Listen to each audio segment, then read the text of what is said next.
فجر پہ بلند ہونا تو مصلی پر کھڑے ہونا، وضو کر کے آنا، اللہ اکبر کہنے سے پہلے کہنا نعرہ حیدری، اور اس کے بعد اللہ اکبر کہہ کے نماز شروع کرنا ہے۔ اگر ہمت نہیں بھی ہو رہی ہوگی نا فجر کی نماز پڑھنے کی تو مولا امیر المومنین نعرہ حیدری کے صدقے میں تجھے طاقت عطا فرما دیں گے۔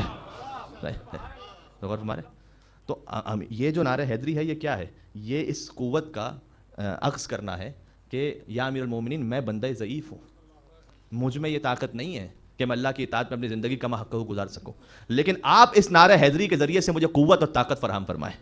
کیوں؟ اس لیے کہ کیا علی نے خالی ہماری مدد، ہماری کیا بساط اور ہماری کیا حیثیت ہے؟ ہماری کیا حیثیت ہے؟ چھٹے امام نے فرمایا السلام علیک یا من انجى اللہ سفینۃ نوح باسمہ، سلام اس علی پر کہ اللہ نے جس کے نام کے صدقے میں نوح کے سفینے کو نجات عطا فرمائی تھی۔ بسم اللہ الرحمن الرحیم۔ حضور نے جیسے ہی علی نے وعدہ کیا، حضور نے کہا کہ انت خلیفتی و وزیر من بعدی، تو میرا خلیفہ بھی ہے، میرا وزیر بھی ہے میرے بعد۔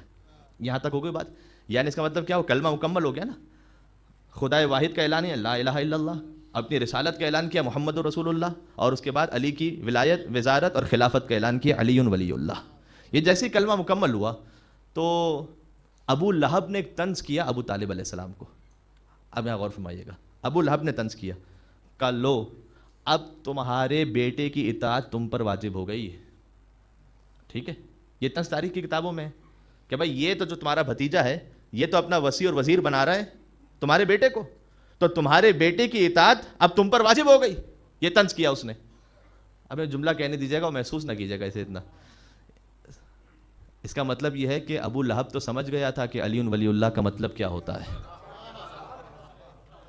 کاش میری بات پہنچ سکے۔ ابو لہب تو سمجھ گیا تھا کہ علی ولی اللہ کا مطلب خالی نام لینا نہیں ہوتا ہے، پھر اطاعت بھی واجب ہو جاتی ہے۔ کاش میری بات پہنچ سکے۔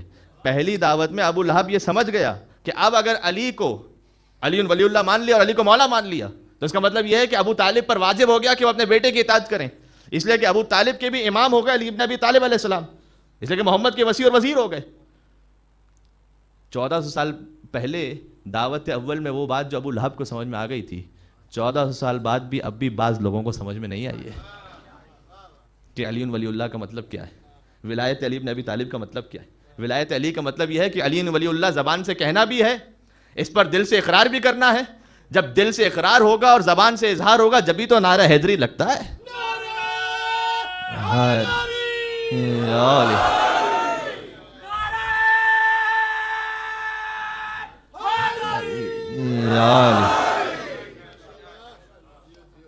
لیکن یہ ولایت اس وقت تک مکمل نہیں ہوتی کہ ابو لہب نے کہا کہ اب اطاعت بھی کرنا پڑے گی۔ جب اس نعرہ حیدری کے ساتھ اطاعت علی ابن ابی طالب مل جائے تو ولایت علی ابن ابی طالب مکمل ہو جاتی ہے۔ یہ ہے علی ولی اللہ کا مطلب۔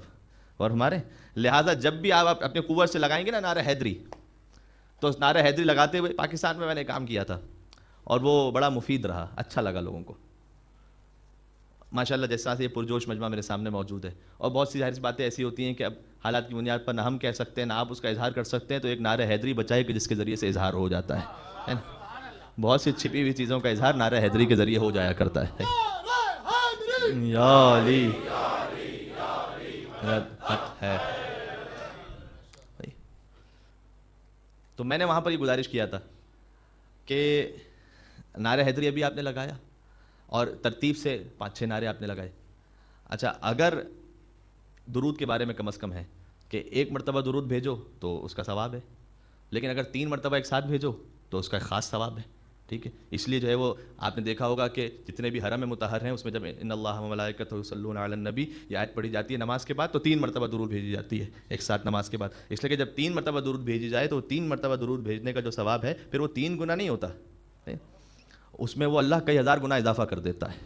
اس لیے کہ جب 3 مرتبہ ایک ساتھ کوئی ذکر آپ اپنی زبان پر جاری کریں تو اللہ اس ذکر میں خود بخود ایسی برکت نصیب فرما دیتا ہے کہ بعض احادیث میں تو یہ ہے کہ اللہ ملائکہ کو کہتا ہے کہ میرے بندے میں 3 مرتبہ کہنے کی سکت تھی، اب اس کے بعد یہ رک گیا، اب اس کی جانب سے تم تا قیام قیامت کہتے رہو جو یہ ذکر پڑھ رہا ہے۔ اس لیے کہ انسانی استطاعت میں نا کہ وہ 3 دفعہ کہے گا، زیادہ سے کتنی مرتبہ کہے گا تو 3 مرتبہ عام طور پر کہے گا۔ تو نعرہ حیدری آپ نے لگایا 1 مرتبہ، پھر آپ نے لگایا دوسری مرتبہ، آپ نے کئی مرتبہ ماشاءاللہ سے لگایا۔ پاکستان میں نے کام کیا تھا، میں نے کہا کہ بھائی چلو نعرہ حیدری لگاؤ، انہوں نے نعرہ حیدری لگایا۔ ٹھیک ہے، اس کے بعد میں نے کہا کہ ایک اور دفعہ کہہ دو کہ نعرہ حیدری پھر سے لگاؤ، تو کیونکہ 3 مرتبہ ہے نا، تو 3 مرتبہ اگر ایک ساتھ لگ جائے گا تو دوسری مرتبہ نعرہ حیدری لگا. جب دوسری مرتبہ نعرہ حیدری لگ چکا تو میں نے کہا سب یہ توقع کر رہے تھے کہ اب تیسری مرتبہ میں نعرہ حیدری فوراً سے ہوگا. میں نے ان سے کہا کہ بھائی 1 منٹ اب رک جاؤ، 2 مرتبہ لگا دیا ہے، تیسری مرتبہ جب کل فجر پہ بلند ہونا تو مصلی پر کھڑے ہونا، وضو کر کے آنا، اللہ اکبر کہنے سے پہلے کہنا نعرہ حیدری، اور اس کے بعد اللہ اکبر کہہ کے نماز شروع کرنا ہے. اگر ہمت نہیں بھی ہو رہی ہوگی نا فجر کی نماز پڑھنے کی تو مولا امیر المومنین نعرہ حیدری کے صدقے میں تجھے طاقت عطا فرما دیں گے. تو غور فرمائے. تو یہ جو نعرہ حیدری ہے یہ کیا ہے؟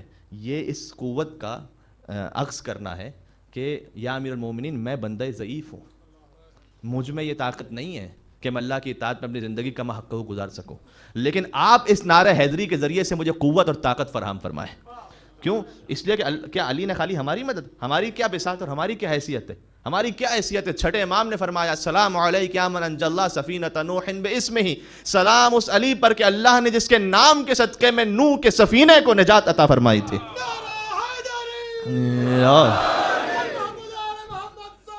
اللہم صلی علی محمد و محمد. تو نام علی تو نوح کے سفینے کو نجات عطا فرماتا ہے. یہ ذاکر کی خطابت نہیں، امام کی روایت پڑھ رہا ہوں میں آپ کے سامنے، خدا کی قسم. امام نے فرمایا ہے مولا علی علیہ السلام کے حرم میں سامنے کھڑے ہوتے تھے، زری کے سامنے کہتے تھے السلام علیک یا من انجى اللہ سفینۃ نوح باسمہ، سلام اس علی پر کہ اللہ نے جس کے نام کے صدقے میں، ذات نہیں نام کے صدقے میں. مولا علی نے فرمایا کہ میں نے ہر نبی کی مدد کی چھپ کر اور سرکار ختمی مرتبت کی مدد کی ظاہر ہو کر. اس کا مطلب کیا تھا کہ نام علی چھپ کر ہر نبی کی مدد کر رہا تھا. چھٹے امام نے فرمایا کہ اللہ نے جس کے نام کے صدقے میں آدم کی توبہ کو قبول فرمایا ہے. یہ نام علی کوئی معمولی بات نہیں ہے. یہ جو نام علی آپ کہتے ہیں نعرہ حیدری، اس کے پیچھے ایک پورا فلسفہ ہے، اس کے پیچھے ایک پورا فلسفہ حیات ہے کہ یہ وہ نام ہے کہ جس سے انبیاء نے مدد طلب کی ہے. اور ہمارے بقول محسن نقوی مرحوم کہ مشکلوں کا ارادہ بدل گیا ہوگا اور قضا کا وار آتے ہی ٹل گیا ہوگا، اور کنویں سے باہر نکلنا محال تھا یوسف کہ علی کا نام زباں سے نکل گیا ہوگا.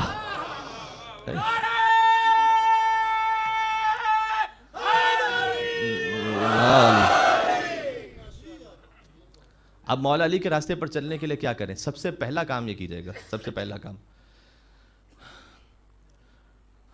کاش ہم اس چیز کو اپنی زندگی میں اہمیت دینا شروع کر دیں جیسے مولا علی علیہ السلام سب سے زیادہ اہمیت دیا کرتے تھے. ہماری جو پرائرٹیز ہیں نا اس وقت وہ نہیں ہے شاید کہ جو مولا علی علیہ السلام اہمیت دیا کرتے تھے، بلکہ میں جملہ بدل دوں، جس چیز کو شریعت اسلامی میں اللہ نے حیثیت دی ہے آپ بھی اس چیز کو زیادہ حیثیت دیں.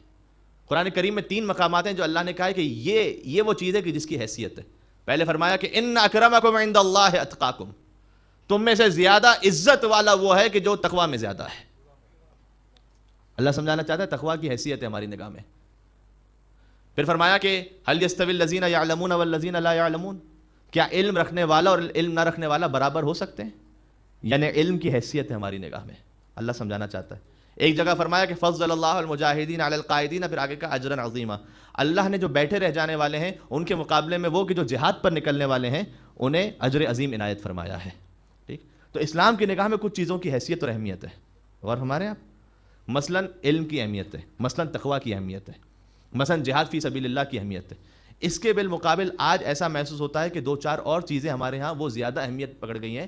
اس میں مثال کے طور پر ایک ہے دولت، ایک ہے شہرت، اور ایک ہے طاقت، کرسی.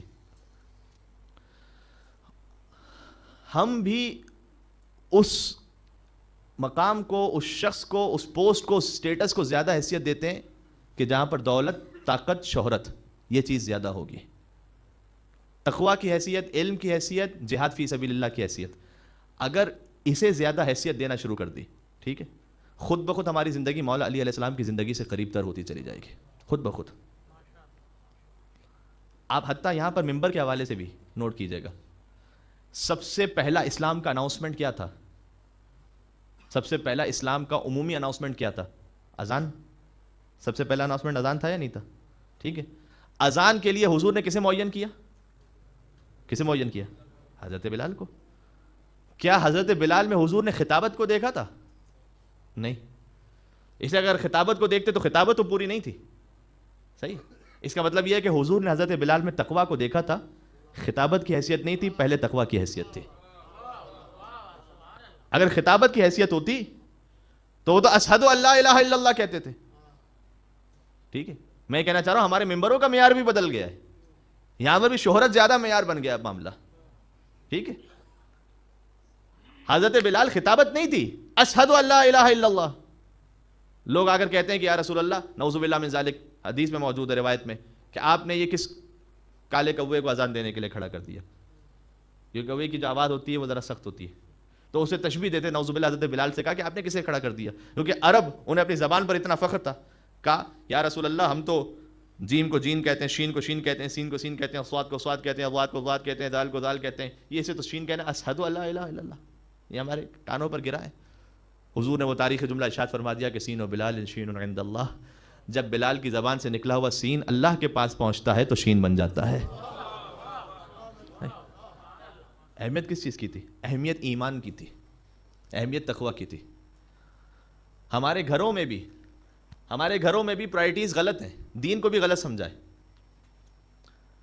شاید بعض گھروں کی بات کر رہا ہوں, اگر بچہ جو ہے وہ چپل الٹا رکھ دے, اس پر ہم زیادہ چیختے ہیں, نماز قضا کر دے تو فکر نہیں ہوتی ہے. اور چپل الٹا رکھ دے, نحوست آتی ہے, شیطان گھر میں آتا ہے. یہ ہماری پرائرٹیز غلط ہیں, یہ دین نے ہمیں تھوڑی سکھایا.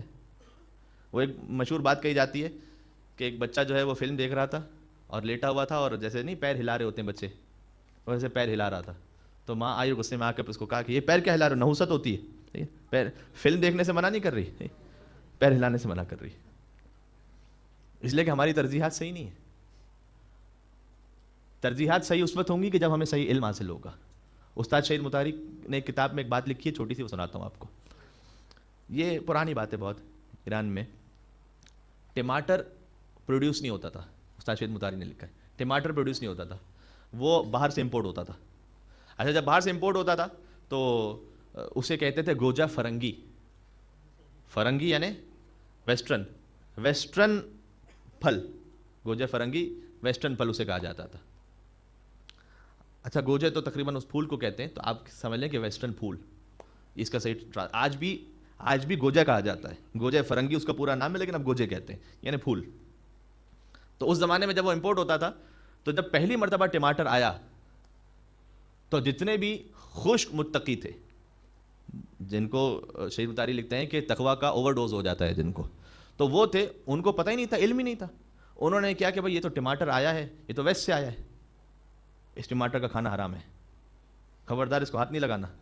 ٹھیک ہے, تو کوئی ٹماٹر نہیں کھاتا تھا ایماندار لوگوں میں. اچھا, اب اس کو آپ یہاں کے کھانوں سے نہیں ملائیے گا, بہت سی چیزیں ہوتی ہیں جو مکس ہو جاتی ہیں, میں خاص اس حوالے سے بات کر رہا ہوں. ٹھیک ہے, کہ ہمارے یہاں جو علم ہے, علم کی کمی ہوتی ہے, تو پھر ہم اس چیز کو اہمیت دیتے ہیں جس کی اہمیت نہیں ہوتی اسلام میں. ٹماٹر لوگ قربتاً اللہ ٹماٹر نہیں کھاتے تھے. جیسے ہم کہتے ہیں میں نماز پڑھتا ہوں قربتاً اللہ, وہ کہتے تھے میں ٹماٹر نہیں کھاتا قربتاً اللہ, ٹماٹر نہیں کھاتے تھے.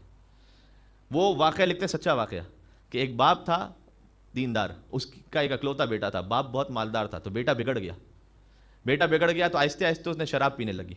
آہستہ آہستہ وہ اس کے غلط تعلقات شروع ہو گئے, ڈرگز میں چلا گیا. باپ کڑتا رہا, کہا میری ایک ہی اکلوتی اولاد ہے, صبر کرتا رہا. ایک دن جو ہے وہ بیٹا شراب گھر میں لے آیا, باپ کو بہت غصہ آیا, اس کو مارنے کے لیے ماں نے سنبھال لیا, کہا کہ ٹھیک ہے ہماری ایک ہی تو اولاد ہے. پھر آہستہ آہستہ ڈرگز گھر میں آنے لگی, پتہ نہیں کیا کچھ ہو گیا. پھر وہ لکھتے ہیں کہ ایک دن چونکہ بیٹا بگڑا ہوا تھا, تو وہ اپنے حساب سے ایک بہت غلط کام کرتے ہوئے وہ گھر میں ٹماٹر لے آیا. کیونکہ ٹماٹر کے بارے میں یہ تھا کہ یہ تو بھائی ویسٹرن ہے, خبردار اس کو نہیں کھانا, تو ٹماٹر لے آیا. باپ گھر میں پہنچا رات کو کام کر کے, تو دیکھا کہ اس نے ٹماٹر کی ایک پیٹی رکھی ہوئی ہے. تو جیسے ٹماٹر کی پیٹی اس نے رکھی ہوئی دیکھی نا, تو اتنا غصہ آیا باپ کو, فوراً گیا اپنے بیٹے کو گریبان سے پکڑا, کہا تو میرا بہت نافرمان بیٹا بن گیا ہے, تو نے شراب پی لی, دیکھ میں نے برداشت کر لیا, یہ میں کر سکتا ہوں. تو ڈرگز میں چلا گیا, یہ بھی میں نے برداشت کر لیا. تو نے ناجائز تعلقات رکھے, یہ بھی میں نے برداشت کر لیا. اب یہ جو ٹماٹر تو گھر پر لے آیا ہے, یہ تو میری لاش کے اوپر سے ہی ہو سکتا ہے, یا اس گھر میں رہوں گا یا ٹماٹر رہے گا. ختم. تو بیٹے نے بھی بڑی بے نیازی سے جواب دیا کہ ابا اب آپ کی ضرورت کیا ہے, ٹماٹر ہی کو رکھ لیتے ہیں, آپ فارغ ہو جائیے. اس پورے واقعے کو لکھنے کے بعد وہ کہتے ہیں کہ باپ کیوں جھگڑا کر رہا تھا. باپ نے بیٹے سے جو جھگڑا کر رہا تھا وہ دین کے نام پہ کر رہا تھا نا. ٹھیک ہے, کہ میں اپنے گھر میں دینی ماحول رکھنا چاہتا ہوں. کمی کس چیز کی تھی؟ کمی جذبے کی نہیں تھی, کمی علم کی تھی. اور ہمارے یہاں کمی علم کی تھی. کبھی کبھار ہم دین پر عمل کرنا چاہتے ہیں، علم نہیں ہوتا، اپنے ذام میں دین پر عمل کر رہے ہوتے ہیں، لیکن علم نہیں ہوتا تو وہ نہیں کر رہے ہوتے کہ جو اللہ چاہ رہا ہوتا ہے۔ یہ کیسے سمجھ میں آئے گا؟ یہ خالی 1 گھنٹے کی مجلس سے سمجھ میں نہیں آ سکتا، لہٰذا کہا جاتا ہے کہ اپنے بچوں کو اگر مدرسے بھیج سکتے ہیں تو ضرور بھیجیے مدرسے۔ سارا سال کے مدرسے میں سمجھ میں آئے گا بچے کو کہ دین کی شرعی معلومات کیا ہے، کیا چیز واجب ہے، کیا چیز حرام ہے۔ تو ہم اس چیز کو اہمیت دینے لگیں گے کہ جیسے علی ابن ابی طالب اہمیت دیا کرتے تھے۔ اور ہمارے آپ اب ظاہر ہے کہ میں نے اپنی مجلس کا جو سارا کوٹا ہے نا نعرے کا، وہ پچھلے 20 منٹ میں پورا کر لیا تھا، تو آپ نے بہت سارے نعرے ایک ساتھ لگا دیے تھے سر۔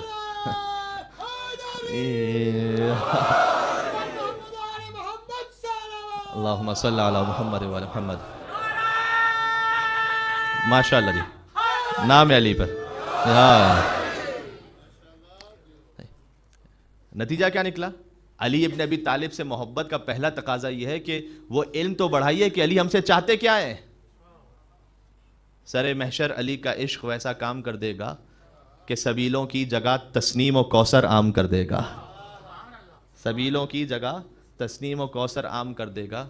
اور کوئی کہہ دے رضوان سے نہ اترائے جنت پر، کوئی بہلول گر آیا تو وہ نیلام کر دے گا۔